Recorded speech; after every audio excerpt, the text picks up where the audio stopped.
Hi, my name is Luke or Isle on Discord. And for my Landworks grant, I designed a system for dividing scenes up into different channels that can be turned on and off.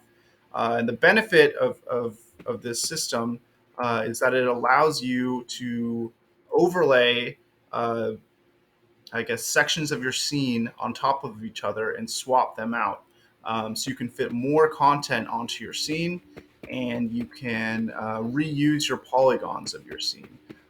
So it's an interesting way of organizing your Decentraland scenes that opens up a lot of possibilities.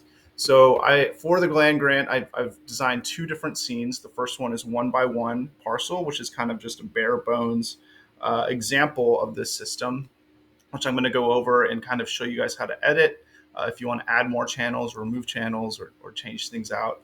And then the second scene is a 3 by 3 scene, which kind of showcases a little bit more interesting geometry, which I've been working on. So to start off, this is the first channel, that 1 by 1 scene, and it's made up of a few different components or entities, I guess. There's this base here, there's this pavilion up at the top, there's this orb here, and then there's an invisible trigger up here on the top. And when your avatar intersects with this trigger, it tells the scene to swap out the geometry of channel 1 and add in the geometry of channel 2. There's also this text right here that says jump, just to tell users how to interact with the system. So you go up to the orb with your avatar, and if you jump, you hit the trigger, and then it removes the geometry from the engine of channel 1 and adds the geometry of channel 2. And then this channel 2, this is just a bunch of buttons that link to socials, and you can swap these out in the game.ts file with whatever links you want.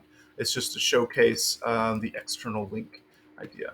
So if you hit the orb again, it changes the channel again. And this is just a simple NFT that links to OpenSeas that you can swap this out with whatever reference you want. Showcase some of the stuff that you own if it's posted on OpenSeas. Then you can hit the channel trigger again, and then this just turns on a placeholder piece of geometry that I have here. So the way that this channel chain is organized is linearly. So one turns off, the next one of the line turns on, and so on and so forth. So there are 4 different channels in this scene.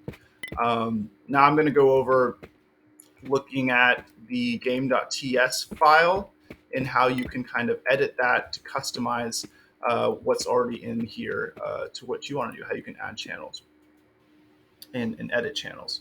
So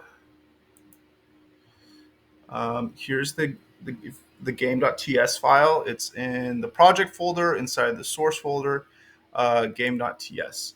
And I've kind of just packed everything into this one file just because that's how I know how to do it. But the way I've set this up is at the top here, you've got your materials that are being used in the scene, and then you got your sound clips that are being used in the scene. The next section right here is kind of the constants that are the same for every single channel. So these are things that don't change. And what that is like that ground plane on the bottom of the scene, that orb that's in the center that is kind of like the button, or it's a signifier that tells people to jump. And then there's that base that is constant throughout the scene, and that's just this bottom piece right here that is within every part of the scene. Now the next part is the of the code is actually the different channels, and like I said, there are 4 different channels in this scene. So you got channel 1 right here, and what this is doing is, or what's inside this channel is, um, there's the trigger, which changes within each scene, and this is what tells um, the scene to turn off uh, the current channel and then turn on the next channel. Then there's that pavilion above, which is just a GLB file, which I've linked in, and then also that jump text. So that's the first channel. And then here is the second channel, which is made up of all those socials and those links. You can edit those links here to go to different external like social media stuff. You can, or no, I'm sorry, you change the link here. Um, and then in the third channel, we have that NFT, well, a new trigger, and then also an NFT. So that NFT address or ID can be changed here, and then the collection address can be changed here if you want to customize that to what you want. And then finally, there's the fourth parent, and then that has its own trigger like everything else, and that geometry, that GLB file right here. Now, if I wanted to add a fifth channel, it's pretty easy. All you'd have to do is you just copy this entire like parent section here and paste it at the bottom. Now, so we don't want this to be named the same thing as channel 4, so we're going to change this to channel 5, channel, the variable name or whatever for the parent. And right here, this is important. So underneath the parent section, this is a piece of code that's telling you when the trigger from the previous channel is activated, remove the previous channel and turn on this channel. So we want to remove channel 4 and add in channel 5.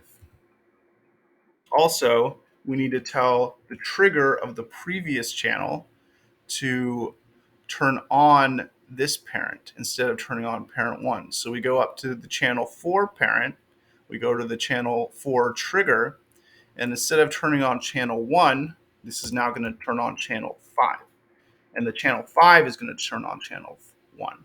So that's what kind of creates this cycle where it loops from 1 to 2 to 3 to 4 to 5 to 1 to 2 to 3 to 4 to 5. Next, we can't have the same trigger name as trigger 4, so we're going to change this name to trigger 5.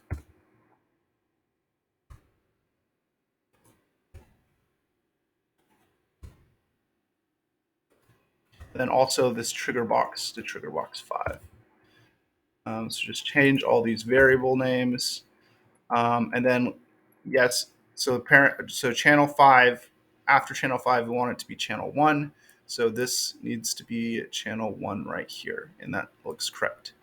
And then at the bottom down here, we also need to change this from trigger 4 to trigger 5, and channel 4 to channel 5. Okay, so now we need to edit the content of this channel. So we don't want it to have the same geometry as channel 4. We want it to have something different. So instead of this GLB file called folly, we're going to add in a different GLB, and I'm going to call this signature. And this is referencing a model that's already in this models folder inside of the game.ts. So we have this GLB file called signature.glb, and that's what we want to bring in. So let's change this variable name to signature.